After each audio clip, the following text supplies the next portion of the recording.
Ada kejadian begini. Ada seorang syekh di Saudi sana, namanya Abdullah Qasimi, Abdullah Al-Qasimi. Dia pinter, alim, mengarang banyak kitab, menjawab syubhat-syubhat orang-orang mulhidin, orang-orang ateis. Orang ateis itu dijawab dengan buku-bukunya, ya, dan banyak lagi karya tulisnya. Abdullah Al-Qasimi, ya. Pernah suatu saat Abdullah Qasimi itu berdebat dengan seorang pendeta, ya, dan semua tidak ada hasil dari perdebatan itu. Artinya tetap Abdullah Qasimi dengan keyakinannya dan dia dengan keyakinannya.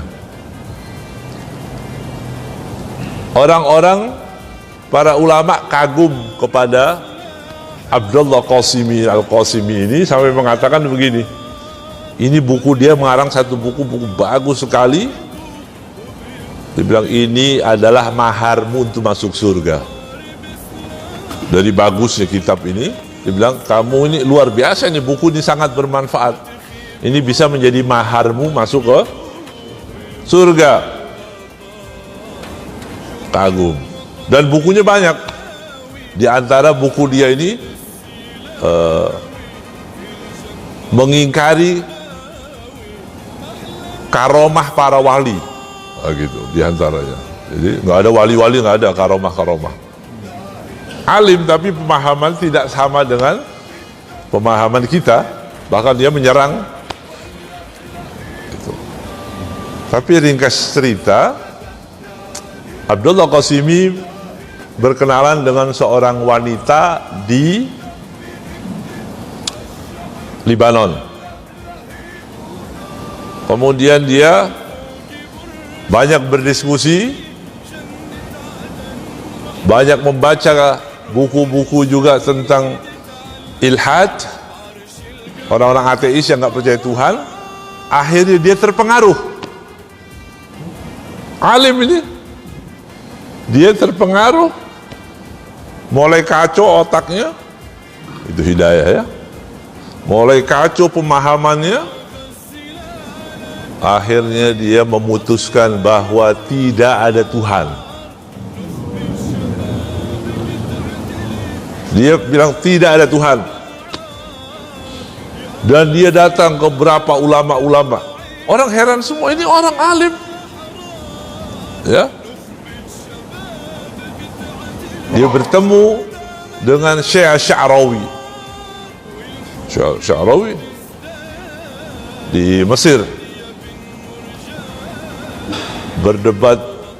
Katanya Syekh Sya'rawi langsung ditinggal pulang, pergi. Ini orang sudah nggak bisa dijawab, karena kita mau berdebat atas apa? Dikasih Al-Quran, dia sudah nggak percaya Al-Quran, ya. Walhasil ini hidayah.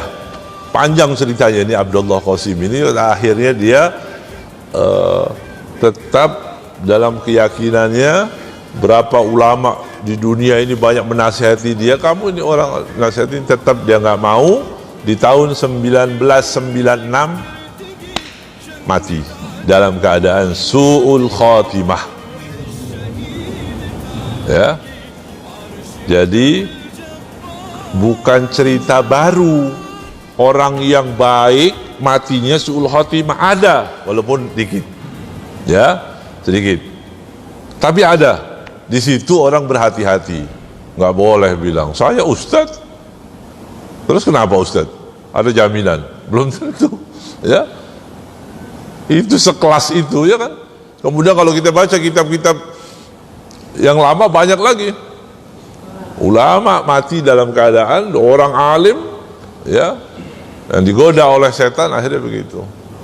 Naudzubillah min dzalik, mati dalam keadaan su'ul khatimah. Kita minta kepada Allah husnul khatimah. Ya Allah biha, ya Allah biha, ya Allah bihusnil Khotimah, mati dalam keadaan husnul khotimah.